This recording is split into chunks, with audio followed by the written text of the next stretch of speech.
Movies. I like to ask folks about their movies because I'm a film buff. Are you a film buff or are you a casual Oh, enjoyer? I'm a buff. Yeah, I'm a film buff. Yeah. Okay. All right. So what's your favorite or top three and why? Say something boring. Princess Bride. That's a good movie. That is a It's good a movie. great movie. Yeah. Just because Um, everybody recognizes that it's a great movie does not make it less of a great movie. yeah. I'm a big fan of Baron Munchausen, the Terry Gilliam movie. You seen that? That is like neck and neck for my favorite movie of all time. I've seen it at least 20 times in my life. And like Wow, every we're time I watch it, soulmates. man, dude, I knew you were cool. And now I really get it. But I want to hear why you love it. Well, it's funny, exciting, historical. It has a dark sense of humor and it pulls on your heartstrings and it's got great characters. It's just, Oh, yeah. yeah, it doesn't fail And it anyway. has that sense of adventure Yeah. that we've talked about throughout this entire conversation of just getting out there, putting yourself out there and making things happen because you can do it. So, yeah, wow. Good choice. Good Thanks. choice. Okay, third choice will be Forbidden Planet, 1950s sci-fi movie. Yes. Great robot, great set, great villain, great monster, great looking girl. And the suspense that the movie sets up with the monster and the unknown, I thought was really good. I thought the pacing, I mean, it took its time telling the story, but I never felt bored watching it. It was creepy, it was atmospheric. Good. Yeah, I agree 100% on that one. And I don't know that that one gets enough love these days because it's not the flashiest movie, but Mm. as far as film storytelling, it's excellent. Good. I ain't got Well, any, thanks. I can't hate on any of your top picks. That's great. We hated it on the dungeon board game. Oh, but barely, but barely. Before we get to the final question for you, have you seen The Man Who Killed Don Quixote, also by Terry Gilliam? Yeah, yeah. I was, Okay. it wasn't that interesting. You didn't care Yeah. for it that much? No, it was okay, but for all the hype, it took a really long time to make. But yeah. Okay, now I can hate on you because that's the only movie that I think just edged out Baron Munchausen for me. Oh, really? Okay. But no, you're Well, fine. I'm glad you enjoyed it. Yeah, thought Adam Driver was great in it, and Mr. Price played a good Yeah. Don Quixote, I thought. But it's okay, we can differ in this. You can't be perfect. You can't be perfect for me, No, right? uh, that's good. now, what movie or movies do you hate the most? You probably got one in mind. Why don't you start me off? Now, this one I would never recommend to anybody, and not even as a challenge, not even as a gag.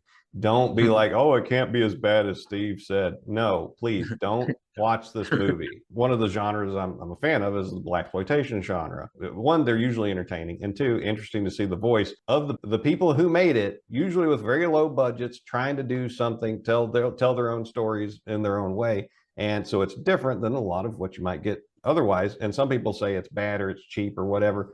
No, it's not that. If you understand what went into making it, you can appreciate the value of it. But the absolute worst movie I've ever seen was Blackenstein. I knew Uh, it. I I guessed it. what? Yeah, it sucks. It's the only Blackula good. movie where I've sat there trying to watch it, and my mind was willing myself to just die, right? Like wishing my Oh. heart would stop rather than continue watching this movie. And don't do that to yourself, folks, because you might follow through on it. I didn't follow through on it, but somebody else might follow through on it. Don't do it. But Yeah, you the knew that. Frankenstein movies tend to be bad. Oh, more so than Dracula movies. They do. Dracula's had better luck. But They do. yeah, Blackula's good. Blackenstein was terrible. Yeah, Blackula was good. And like while some people hate on the Francis Ford Coppola version of Dracula for, lack of faithfulness. Oh, you hate on that, huh? Yeah. Go for it. Well, it's not one of my least favorite movies. Oh, okay. I like Winona Ryder actually. I thought did a good job in it. Mhm. But no, I didn't like his vision of Dracula. It was just too weird. I'm Christopher Lee all the way. Christopher Lee and Peter Cushing, horror of Dracula.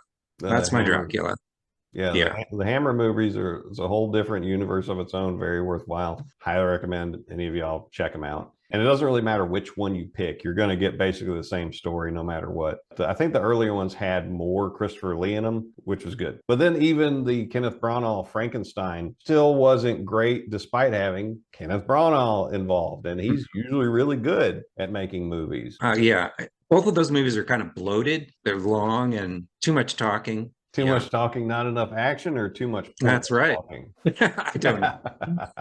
Too much. There's a Frankenstein movie called Flesh for Frankenstein, which is semi-pornographic, very gory, and it actually inspired the look of Rocky Horror Picture Show. So if you're into kind of sleazy stuff, I recommend Flesh for Frankenstein.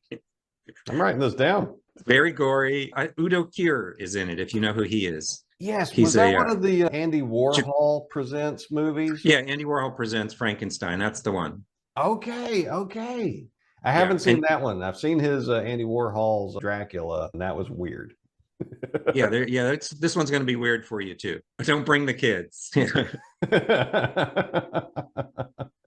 that sounds like a movie that you at least passively enjoyed. Oh yeah.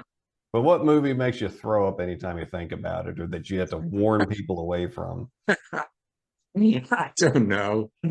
The Brown Bunny. Oh, really? You saw that? I didn't like that one. No, I haven't seen it because the reputation of it was so awful. That's Vincent Gallo. Yeah, and he's great in a movie, Buffalo 66, I think. He's a good actor, but you can't always count on that. Now, he directed Brown Bunny, didn't he? Yeah. So he's got no one to blame but himself. He might have ruined his career. I don't know. Let me talk about the At the Earth's Core movie because it's kind of divisive. Oh, yeah, let's get to it. It's a bad movie with great performance by Peter Cushing, and Carolyn Monroe is in it. It has a couple of really good points, but the Mahars, who are the intelligent pterodactyls, are terrible in that movie. They would have been better if they were the Skeksis Muppets from Dark Crystal would have been better. Now, wait a second. I think Mystery Science Theater did an episode for that movie because I know I've seen what you're talking about. And I think there was a dude and a couple of robots making fun of it. It was a good episode. And you're right. Those psychic pterodactyl people, that was weird. The whole thing was that's weird. They are weird creation of Edgar Rice Burroughs, psychic pterodactyl people, but they can be very sinister and they can be pretty cool, but they're not in that movie. Well, Peter Cushing was great, though. I mean, he's always fun to watch. Well, is there anything else you want to touch on or any other film thoughts you want to share before we wrap up? No, I'm glad we have a favorite movie together. That's right. That's right. Bro. My wife, too. It's one of her favorites. Yeah. Well, so Terry Gilliam's doing well so far because of the 2 interviews I've done now. You've had a Terry Gilliam pick. Chris Clark had a Terry Gilliam pick. Oh, yeah? Yeah, sure did. He went with 12 Monkeys, which good movie. Fine choice. Bruce Willis did good in that.